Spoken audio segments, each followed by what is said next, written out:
تازہ ترین ویڈیوز کے لیے چینل کو سبسکرائب کر کے بیل آئیکن اور آل نوٹیفیکیشن پر کلک کریں تاکہ آپ کو ملے ہر خبر سب سے پہلے۔ اور ناظرین، بھارت میں درندہ سخت باپ نے جائیداد کے تنازع پر بیٹے، بہو اور 2 معصوم پوتیوں کو آگ لگا کر مار دیا۔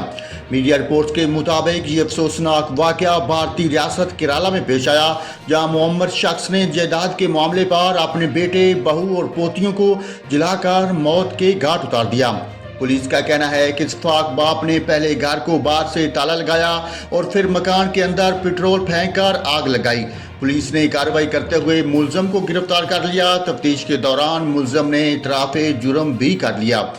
پولیس کے مطابق ملزم نے باقاعدہ منصوبہ بندی کے تحت اپنے خاندان کی جان لی۔ ظالم باپ نے گھر کی ٹینکی سے پانی بھی ختم کر دیا تاکہ کوئی آگ کو نہ بجھا سکے۔ شدید آگ کے سبب پڑوسی بھی مدد نہ کر پائے۔ قانون نافذ کرنے والے اداروں کے اہلکار اور ریسکیو عملے نے آگ پر قابو پانے کے بعد لاشوں کو ہسپتال منتقل کر دیا۔ جائے وقوع پر باپ اور بیٹی کی لاش آپس میں لپٹی ملی۔ ممکنہ طور پر آگ لگنے پر دونوں نے ایک دوسرے کو گلے لگا لیا تھا، جس کی وجہ سے باپ بیٹی کے مردہ جسم کو الگ کرنے میں بھی مشکلات پیش آئیں۔ پولیس کا کہنا ہے کہ ملزم کو قانون کے مطابق سزا دی جائے گی۔